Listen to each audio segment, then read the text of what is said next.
ये कहानी है जंगल में रहने वाले एक ठग की दो बेटियों की, जो जंगल से गुजरने वाले मुसाफिरों को छल कपट से लूटकर उनका कत्ल कर देती। पर फिर एक दिन एक ऐसा मुसाफिर आया जिससे उन सब की जिंदगी बदल गई। एक गुस्सैल राजा ने अपने पुत्र के किसी दोष के कारण उसे देश निकाला दे दिया। राजकुमार ने दुखी मन से अपने गुजारे के लिए 4 लाल और कुछ स्वर्ण भी अपने साथ ले लिए और भरे हृदय से अपने पिता का महल छोड़ दिया। चलते चलते वो जब शहर से कुछ दूर पहुंचा तो उसे एक साधु का आश्रम दिखाई दिया। राजकुमार उस साधु को दंडवत प्रणाम करके एक तरफ बैठ गया। जब साधु ने उसकी मायूस शक्ल और देह पर कीमती वस्त्र देखे तो साधु ने उससे पूछा, बच्चा तुम कौन हो और यहाँ कैसे आए? राजकुमार बोला, महाराज मैं राजा चंद्रगुप्त का पुत्र महेंद्रगुप्त हूँ। मुझे मेरे पिता ने देश निकाला दे दिया है, इसीलिए मैं परदेश जा रहा हूँ। रास्ते में आपका आश्रम दिखाई दिया तो मेरे मन में आया कि आपके भी दर्शन करता चलूं। साधु ने महेंद्रगुप्त की बात सुनकर कहा, वत्स तुम नेक इंसान हो और परदेश जा रहे हो,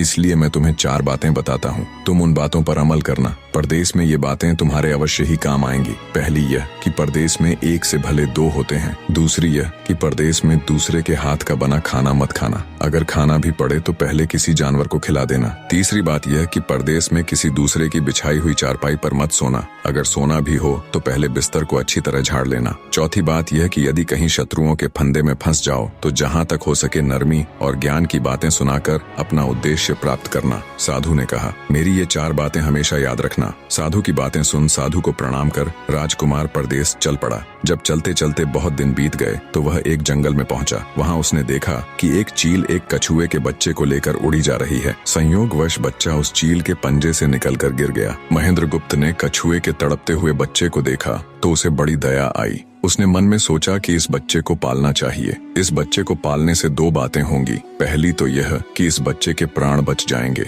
और दूसरी यह कि साधु द्वारा कही गई पहली बात भी पूरी हो जाएगी कि सफर में 1 से भले 2 होते हैं और इससे बातें करते हुए दिन भी आसानी से बीतेंगे। यह सब सोचकर महेंद्रगुप्त ने बच्चे को अपने साथ ले लिया। अब सफर में उसके साथ वह कछुए का बच्चा भी हो लिया। कुछ दिन के सफर के बाद राजकुमार को एक अच्छा सा स्थान दिखाई पड़ा। उस स्थान पर पहुंचकर उसने कुछ खाया पिया और फिर कछुए के बच्चे से बोला, तुम यहाँ बैठे रहना, मैं जरा थोड़ी देर सो लूं। यह कहकर महेंद्रगुप्त एक पेड़ के नीचे सो गया। उसी पेड़ के ऊपर एक सांप और एक कौवा रहते थे। उन दोनों का यह दस्तूर था कि जब कोई मुसाफिर उस पेड़ के नीचे ठहरता तो सांप उसे डस लेता और कौवा उसकी आंखें निकाल लेता। नाग ने जब सोते हुए मुसाफिर को देखा तो पेड़ के नीचे उतरा और राजकुमार को डस लिया। सांप के डसते ही तुरंत राजकुमार के प्राण पखेरु उड़ गए। कुछ देर में जब कछुए की नजर महेंद्रगुप्त पर पड़ी तो वह उसे मरा देखकर बहुत घबराया और महेंद्रगुप्त के ऊपर बैठकर रोने लगा। तभी कौवा भी पेड़ से नीचे उतरा और ज्यों ही उसने महेंद्रगुप्त की आंखें निकालनी चाही त्यों ही कछुए ने झपटकर कौवे की गर्दन को मुंह से पकड़ लिया। कौवे ने बहुत जोर लगाया मगर कछुए ने उसे नहीं छोड़ा। तब कौवे ने सांप को पुकारा। कौवे की आवाज सुनकर सांप आ गया। उसने बड़े जोर से कछुए की पीठ पर डंक मारा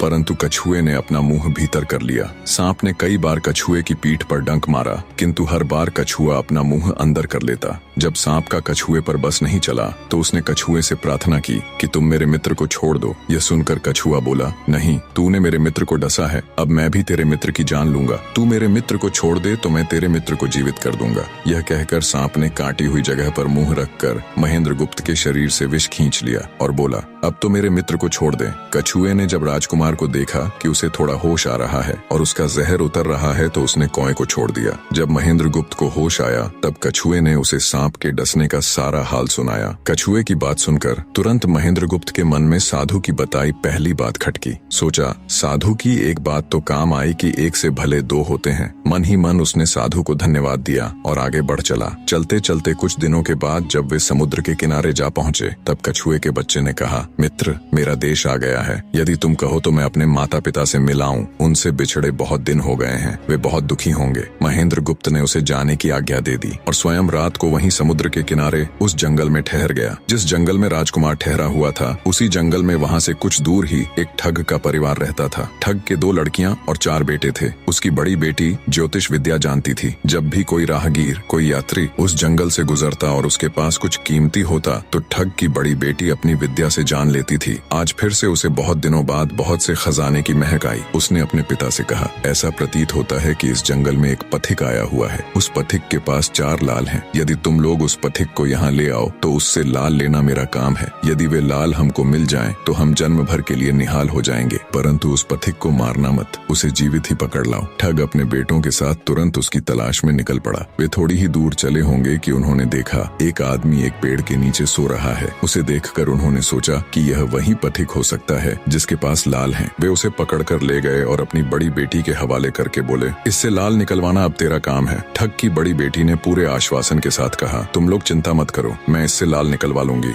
ठग की छोटी बेटी ने जब महेंद्रगुप्त को देखा तो वह दिलोजान से उस पर मोहित हो गई। पहली ही नजर में वो अपना दिल उस नौजवान राजकुमार को दे बैठी। भाइयों के डर से कुछ कह तो न सकी, लेकिन मन ही मन उसको बचाने की युक्ति सोचने लगी। कुछ देर बाद ठग की बड़ी बेटी ने खाना बनाया और उसमें जहर मिला दिया। वही खाना उसने महेंद्रगुप्त को परोस दिया। जब थाली महेंद्रगुप्त के सामने आई तो उसने खाने के लिए निवाला तोड़ जैसे ही उसे खाने को हुआ तभी उसे साधु की कही गई दूसरी बात याद आई। उसने थाली में से थोड़ा सा भोजन निकालकर कुत्ते के सामने डाल दिया। जैसे ही उस खाने को कुत्ते ने खाया वो तुरंत मर गया। यह देखकर महेंद्रगुप्त ने भोजन नहीं किया। उसने अपने मन में सोचा कि साधु की दूसरी बात भी काम आई। अपनी इस चाल को असफल होते देखकर ठग की बड़ी बेटी को गुस्सा तो बहुत आया, पर वो अपने गुस्से को अंदर ही अंदर पी गई। उसने महेंद्रगुप्त के सोने के लिए पलंग तैयार करवाया और उससे कहा, जाओ पथिक, ऊपर के कमरे में तुम्हारे लिए पलंग तैयार करवा दिया है, अब तुम आराम करो। कई दिनों की सफर की यात्रा के कारण थका हुआ राजकुमार जब ऊपर आया तो उसे बढ़िया धुली हुई चादर पलंग पर बिछी हुई दिखाई दी। सोचा, जो हुआ सो हुआ, कई दिनों के बाद चैन की नींद तो सोने को मिलेगी। वो जैसी ही पलंग पर बैठने को हुआ तो उसे साधु की तीसरी बात याद आई कि परदेश में हमेशा बिस्तर को झाड़ कर सोना। जैसे ही उसने बिस्तर को झाड़ा तो उसके होश उड़ गए। वो बिस्तर एक कच्चे सूत से तैयार किया गया था जिसके नीचे आग का कुआं था। महेंद्रगुप्त ने देखा कुएं के अंदर बड़े बड़े आग के अंगार धधक रहे हैं। सोचा, साधु की तीसरी बात भी